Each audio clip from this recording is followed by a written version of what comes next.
21 Marines, but all those Marines can just blow up so quickly if with like 2 or 3 well-placed Banelings. So we definitely gotta be careful. One thing Nerchio could do is research burrow and just burrow a bunch of Banelings outside the Terran player's base, because if you take a look at BratOK's view, he can just see here. So if he burrowed his Banelings right here and then just unburrowed when BratOK was to move out, that could be devastating. But you can see a dropship moving up, fully loaded with Marines in here, and the Marines have the combat shield, they have stim packs, so this is going to be a lot of damage dealt for BratOK here on Nerchio's base. And is Nerchio realizing that? He's just now realizing that he should have dropped in the drone line, I think, because this will leave the drones to escape, and stim going down and going to pick up the drones so quickly. And we can see they're down to equal amount of harvesters now, and the Zerg players up one base, so great drop there, but a ton of mutas just swooping in, and also a lot of Banelings here with Baneling speed. Now research going to hold off that drop, but we can see now that BratOK is ahead in SCVs, and possibly will have to expand sometime in near future. And they drop going down here as well, going to ras the drones from the high hill, but he have to unload all this Marines, but he did not. He thought he could fly away from that mutable, but he could not. So everything is looking good for the Zerg. Take a look at the army tab. We can see he's way ahead in supply when he held off those 2 drops. But you can see BratOK is building a bunch of factories, actually producing 2 Thors, and the Thors are going to be great against the mutas. I don't think Nerchio has scouted this yet, but he will eventually, and possibly going to snipe that SCV making the turret. Yes, he is, and just leaving the turret there to unbuilt, and going to pick off a bunch of supply depots there. Possibly going to pick up 2, but so grouped up, you can see every mutalisk is going down to the red or the orange with just 2 shots from that Thor. So that is why you never group your mutalisk up like that. You have to keep them in a box if you're going to fly in when your opponent has Thors. But to his defense, I could say that he hadn't scouted the Thor, so he didn't know about that. But we can see BratOK is looking to be offensive here, going to move out and pick up these rocks out in the middle of nowhere to unlock the Selnaga tower. So going to see where his opponent's at, and he's burnt this at the middle Selnaga tower with a huge number of Banelings. That is 24 plus 20 Banelings, so 44 Banelings. That is a lot of Banelings. But now looking to secure his 30s. Already flown a orbital command over here, but they certainly was there to scout it. So but what he needs right now is a couple of siege tanks to deal with all these Banelings and Zerglings. But the Thors can definitely tank a lot of damage from the Banelings as well. Going to shoot some volleys at mutas, so one muta is almost going down, and you gotta be careful with these mutas because they all in the yellow or the orange, since those Thor just shot 2 volleys at them, and going to almost pick up one muta and pick up 1 stray Zergling at this Selnaga tower.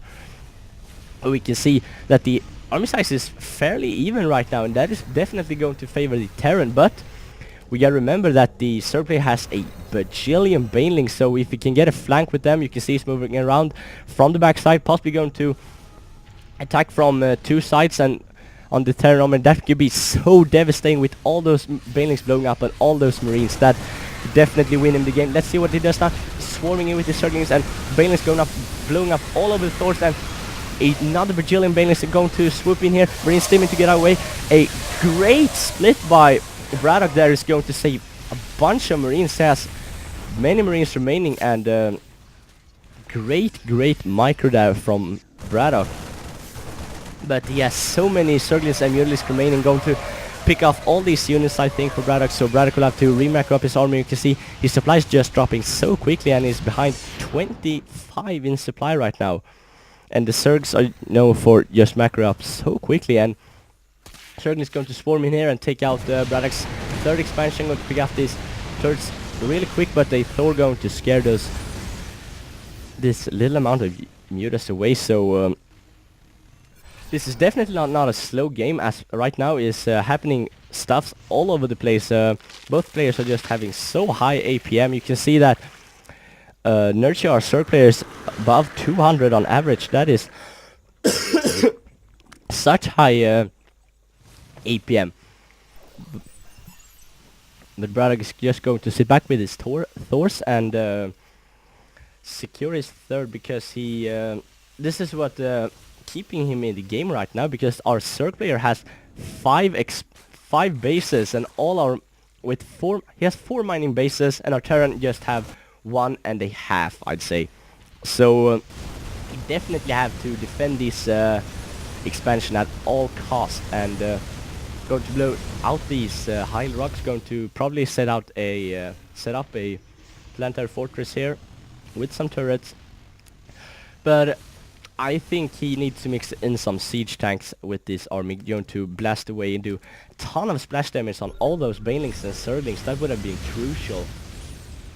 Do you have any attack upgrades? We have +1 armor and up attack for the Thors, and on the Marines we have +1/+1 as well. And do the Zerg have any upgrades? They have +2 attack actually and +1 armor, so that is going to help him out a lot. So the Zerglings will be 2-shot instead of 1-shot by the Terran units, but Finland's controlling him will focus fire around the Marines, and the Zerglings should really focus on the Thors rather than the Marines, because the Banelings can handle Marines just perfectly. But all the Marines blowing up, then the Medivacs are basically worthless, but 5 Thors remaining and going to pick up 1 Queen, and Banelings just blowing up all over the place, but still 4 Thors remaining and 2 Hellions going to reinforce this, and 1 Spray Corruptor is going to got the Medivac MC producing 44 Zerglings at a time. But BratOK is not too bad, shabby of a player himself. He's reinforcing with a lot of units, and just a random Infestor spawning here, and Infestors are count as armored and has so little HP, so the Thor will just annihilate those. We can see this Thor is up to 18 kills, and this Thor is up to 10 kills, and they have so many kills. That is...